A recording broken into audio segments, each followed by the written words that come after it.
کسی زمانے میں ایک آسودہ ملک میں ایک بادشاہ ہوا کرتا تھا۔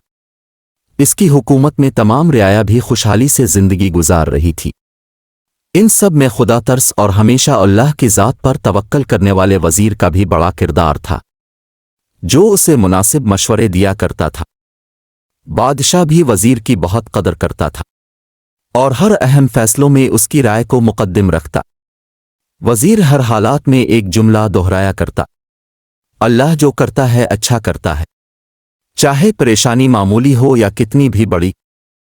ہر معاملے میں خدا سے مدد مانگنے کے ساتھ بہتر حکمت عملی اپنانا اس کی خاص صفت تھی۔ جہاں ہر زمانے میں اچھے لوگ ہوتے ہیں، وہاں پر برے لوگ بھی ہوتے۔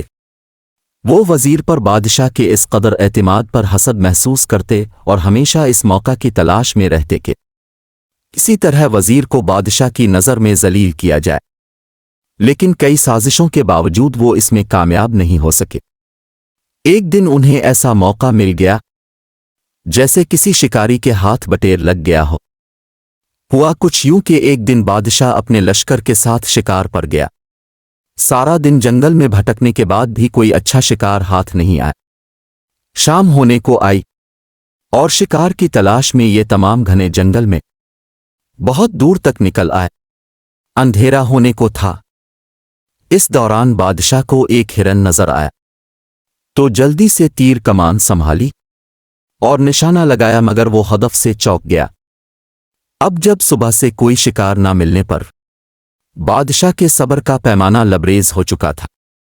سامنے شکار کو دیکھ کر وہ اسے چھوڑنا نہیں چاہتا تھا، اس لیے وہ گھوڑے سے نیچے اتر آیا اور دبے پاؤں آگے بڑھتے ہوئے نشانہ باندھنے لگا۔ اچانک بادشاہ کی زوردار چیخ سنائی دی۔ تمام وزراء اور سپاہی دوڑے اور وہاں دیکھا کہ بادشاہ اپنا ایک پاؤں ہاتھ میں تھامے درد سے کرا رہا ہے۔ ساتھ موجود طبیب نے معائنہ کیا تو معلوم ہوا کہ بادشاہ کے پاؤں کے انگوٹھے میں کوئی زہریلا کانٹا پیوست تھا۔ تاریکی بڑھنے لگی تھی۔ کانٹا نکالنے میں کامیابی نہیں ملی۔ بادشاہ کی حالت غیر ہوتی جا رہی تھی۔ ایک ڈولی میں بادشاہ کو لٹا کر سب چل پڑے۔ صبح سے کچھ پہلے پورا لشکر محل پہنچ گیا اور دیگر طبیب بھی پہنچ گئے۔ اسی طرح بادشاہ کے انگوٹھے سے کانٹا نکال لیا گیا، لیکن تکلیف میں کوئی راحت نہیں ہوئی۔ انگوٹھا نیلا پڑ چکا تھا اور اس کا اثر اوپر پنجے پر نظر آنے لگا۔ تمام طبیبوں نے یک زبان ہو کر انگوٹھا کاٹنے کا مشورہ دیا۔ وزیر نے بادشاہ کو قائل کیا کہ اگر انگوٹھا نہیں کاٹا گیا تو زہر زیادہ پھیل سکتا ہے۔ آخر کار انگوٹھا کاٹ دیا گیا اور بادشاہ بہت رنجیدہ ہوا۔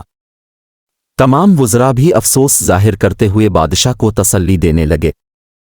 اللہ پر توکل رکھنے والے وزیر نے بادشاہ کو تسلی دیتے ہوئے کہا: بادشاہ سلامت، اللہ جو کرتا ہے اچھا کرتا ہے، ضرور اس میں اس کی کوئی مشیت ہوگی۔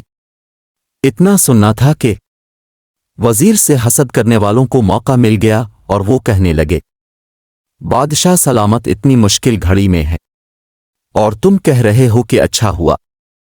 اس طرح کی باتیں کہہ کر وہ بادشاہ کو اکسانے لگے۔ بادشاہ بھی تکلیف کی کیفیت میں ان کی باتوں میں آ گیا اور غصے کی نگاہ سے دیکھا اور وزیر کو جیل میں بند کرنے کا فرمان جاری کر دیا۔ یوں دشمنوں کی مراد بر آئی اور وزیر کو قید خانے میں ڈال دیا گیا۔ وقت کے ساتھ بادشاہ کا زخم بھی بھر گیا۔ امور سلطنت چلانے میں وہ ہمیشہ وزیر کی کمی محسوس کرتا، لیکن اپنا کٹا ہوا انگوٹھا دیکھ کر اپنے فیصلے کو درست سمجھتا رہا۔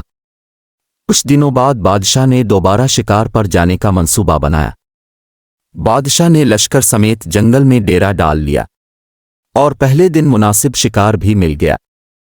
رات کو جنگل میں ہی خیمے سجا دیے گئے پر اچانک ان پر جنگلی قبائلیوں نے حملہ بول دیا اور بادشاہ کو قید کر کے اپنے ٹھکانے کی طرف دوڑ پڑے۔ سپاہیوں نے بادشاہ کو چھڑانے کی بہت کوشش کی، لیکن گھنے جنگل میں کامیاب نہیں ہو سکے۔ جنگلیوں کے گروہ نے اپنے قبیلے پہنچ کر بادشاہ کو رسیوں سے باندھ دیا۔ دیر رات تک ان کا گانا بجانا چلتا رہا۔ بادشاہ کو گھبراہٹ میں کچھ سمجھ نہیں آ رہا تھا کہ یہ کیا ہو رہا ہے۔ اس نے اپنے آپ کو سنبھال کر اطراف میں غور کیا تو بادشاہ کو کچھ انسانی کھوپڑیاں نظر آئیں۔ اب بادشاہ کو سمجھ میں آ گیا کہ یہ قبائلی اس کی قربانی دینے کی تیاری کر رہے ہیں۔ بادشاہ کے حواس باختہ ہو گئے۔ بادشاہ دل ہی دل میں خدا سے مدد مانگنے لگا۔ صبح ہوئی تو قبائلیوں کا مذہبی پیشوا قربانی دینے سے پہلے قیدی کا جائزہ لینے پہنچا۔ ہر طرف سے معائنہ کرنے کے بعد جب اس نے دیکھا کہ قیدی کے ایک پاؤں کا انگوٹھا کٹا ہوا ہے تو اس نے اعلان کیا کہ اس کے پاؤں کا انگوٹھا کٹا ہوا ہے، لہٰذا اس کی قربانی نہیں دی جا سکتی۔ بادشاہ اس پر شکر کے جذبے سے سرشار ہو گیا اور اسے اپنے اسی وزیر کا جملہ یاد آیا، اللہ جو کرتا ہے اچھا کرتا ہے۔ بادشاہ نے پشیمانی میں خدا سے معافی طلب کی اور عزم کیا کہ اگر یہاں سے بچ نکلنے میں کامیاب ہوا تو سب سے پہلے اپنے نیک وزیر کو رہا کر کے اس سے معافی مانگے گا۔ ایک رات موقع دیکھ کر بادشاہ ان کی قید سے فرار ہو گیا۔ رعایا بھی اپنے بادشاہ کی تلاش میں سرگرداں تھی۔ راستے میں سپاہی بھی مل گئے اور بادشاہ کو محل لے آئے۔ بادشاہ نے محل پہنچ کر سب سے پہلے وزیر کو آزاد کیا اور عاجزی سے معذرت چاہی تو وزیر نے بھی اسی انداز میں کہا، حضور، اللہ جو کرتا ہے اچھا کرتا ہے۔